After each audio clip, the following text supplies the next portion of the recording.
Welcome to the Explainer. Today, we are going to decode one of the most common and, let's be honest, often confusing metrics in digital advertising, CPM. If you've ever looked at your ad spend and just wondered, am I really getting my money's worth? Well, this one's for you.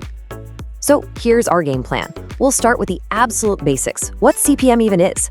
Then we'll see how the costs stack up on different platforms. After that, we'll get into the nuance of what makes a CPM good or bad, and we'll wrap up with 5 solid tips you can use to lower your own costs. All right, first things first. Let's build a really solid foundation and get clear on what CPM actually means and why it's such a key piece of the puzzle for your ad budget. Okay, so simply put, CPM stands for cost per mil. And mil? That's just a fancy Latin word for 1,000. So CPM is literally your cost per 1,000 impressions. It's the price you pay for your ad to get in front of 1,000 pairs of eyeballs. And the math behind it is actually super straightforward. You just take the total amount you spent on your ads, divide that by the total number of impressions you got, and then you multiply that little number by 1,000. Boom, that's your CPM. Let's make it real with an example.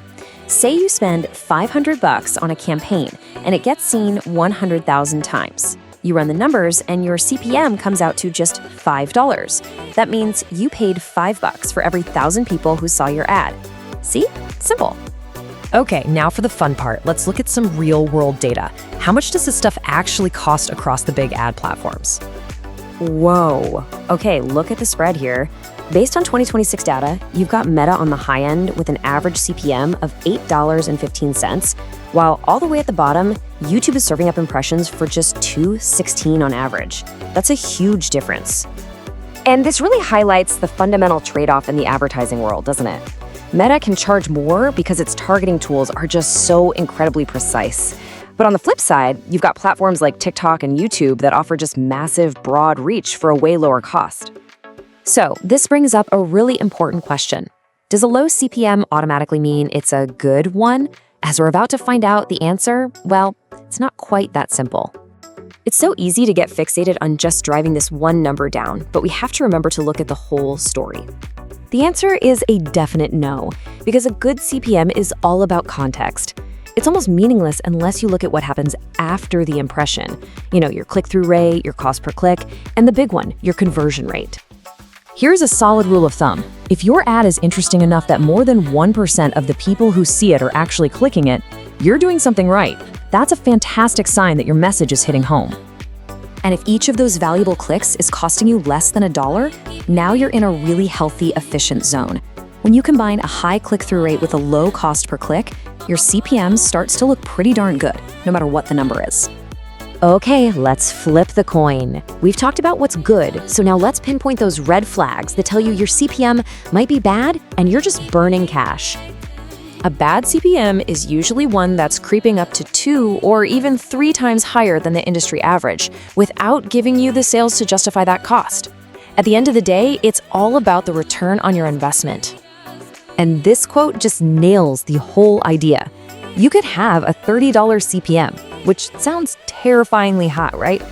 But if that ad is bringing in high-value customers and you're making a profit, then it's actually an amazing CPM.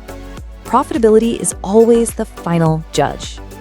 All right, in our final section, let's get into what you can actually do about it.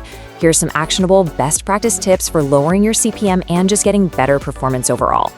Okay, 5 things. First, be patient. Let your campaigns spend a little money and gather data before you decide if they're working. Second, focus on quality. The platforms literally reward relevant, high-quality ads with lower costs. Third, match your expectations to your goal. A conversion campaign will always have a higher CPM than a simple awareness campaign. Fourth, always be testing your creatives and your copy. And finally, dig into your data. Look at the breakdowns by age, gender, or placement to find those little gold mines of efficiency. Ultimately, it all comes back to this one idea.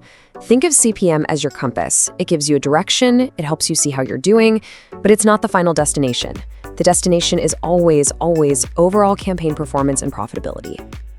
And that's our deep dive into CPM. Thanks for joining this explainer. We'll leave you with that final question to chew on for your own campaigns. What's the one metric you'll track to make sure every single dollar you spend is working as hard as it possibly can for you?